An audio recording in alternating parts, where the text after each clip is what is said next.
നിന്റെ കയ്യിൽ ഒരു ഇടിവെട്ട് കേസ് വന്ന് വീണിട്ടുണ്ടെന്ന് കേട്ടു. ഇന്ന് നമ്മുടെ കൂടെ ഗസ്റ്റ് ആയിട്ടുള്ളത് ഇൻസ്റ്റാഗ്രാമിൽ തന്നെ നിരവധി ഓൾമോസ്റ്റ് 100K അടുപ്പിച്ച് ഫോളോവേഴ്സ് ഉള്ള ഒരു മോഡലാണ്. ആയിക്കോട്ടെ, ഇന്ന് നമുക്ക് ഇവിടെ തന്നെ കൂടാ. എല്ലാം അറിഞ്ഞിട്ട് തന്നെ കാര്യം. തമ്പി, 2 കസേര എടുത്ത് പുറത്തേക്ക് ഇടുക. ഇല്ല, 2 അക്ഷരം കൊണ്ട് ഒരുപാട് പേരുടെ മനം കവർന്ന നമ്മുടെ സ്വന്തം DK. മലയാള സിനിമയെ ഒരു കാലത്ത് പിടിച്ചു കുലുക്കിയ നായിക ഒരു നീണ്ട ഇടവേളയ്ക്ക് ശേഷം വീണ്ടും കുലുക്കാൻ കടന്നു വരികയാണ്. DK ക്ലാസിക് ക്യൂൻ എന്നാണ് നമ്മുടെ ഇൻസ്റ്റാഗ്രാമിലെ ID. മൈക്കോച്ചോ തുടങ്ങാം.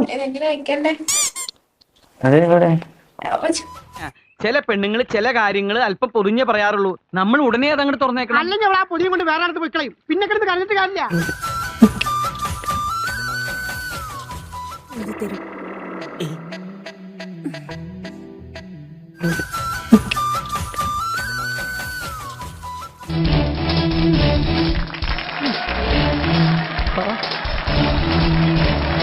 മുതലെടുക്കണേണ സജി കൊതിയുണ്ടാടാ. പൊതുവെ ഇപ്പൊ ഫാൻസിലുള്ള ഒരു ലൈവില് DK ലൈവിൽ വരുമ്പോ ഞാനും DKയുടെ ലൈവില് കേറാറുണ്ട്.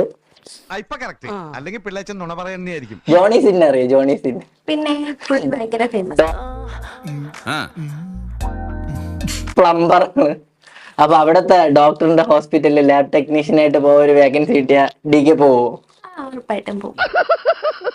അത് കൊച്ചമ്മ പറയാതെ എനിക്കറിയില്ലേ. പൊതുവെ DK ലൈവിൽ വരുമ്പോ എല്ലാരും കൂട്ടത്തോടെ ചോദിക്കുന്ന ഒരു ചോദ്യമാണ് ഈ ടാറ്റു. ആള് കൊള്ളാവല്ലടാ. അതിപ്പോ പുറത്ത് കാണിക്കണ്ട, കാണിച്ച അവൻ തലേ കയറി തൂറും. ഇങ്ങനെ DKക്ക് ആ ലൈവിൽ ചോദിക്കുന്ന ചോദ്യത്തിന് മറുപടി എന്തെങ്കിലും പറയാനുണ്ടെങ്കിൽ നമുക്ക് ഈ വീഡിയോയിലൂടെ പറയാം. എല്ലാ ആൾക്കാരും കയറുന്ന എന്തിനാന്ന് വെച്ചാൽ എന്നെ ടാറ്റു കാണാൻ.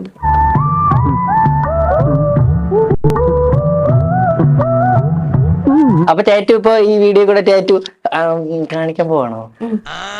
നിക്ക് ഏത് റൂട്ടിലേക്കാ വണ്ടി തിരിക്കണേന്ന് എനിക്കിപ്പോ മനസ്സിലായി. ഈ നോക്കിയാ എന്നെ തിരുത്താൻ വരില്ലേ? കാണിക്കട്ടെ. ലൈവ് കണ്ടിട്ടുണ്ടെങ്കിൽ നീ അത് കാണാനായിരിക്കില്ലേ കയറിയിട്ടുണ്ടാവുക. ഒരുപാട് പേര് ടാറ്റു കാണിക്കാൻ പറയാറുണ്ട്. ഒരുപാട് കാര്യങ്ങൾ സൈസ് ചോദിക്കാറുണ്ട്. ഇങ്ങനെ ഒരു സൗകര്യം ഉണ്ടായിരുന്നെങ്കിൽ നമുക്ക് നേരത്തെ വന്ന് നോക്കാമായിരുന്നില്ലേ മഹാദേവ? അതല്ല DKയുടെ ലൈവിൽ ഒന്ന് സൈസ് ചോദിക്കുന്നവർക്ക് വേണ്ടിയിട്ട് ആ ഒരു കൺഫ്യൂഷൻ ഈ ഒരു വീഡിയോയിൽ തീർക്കാൻ പോവുകയാണ്. ഇനി ആരും വന്ന് ചോദിക്കരുത്. എനിക്കിത് മൂടുപോയി. പൊടിയോ? പൊടിയോ നമുക്ക് മാറി പഠിക്കുന്നു.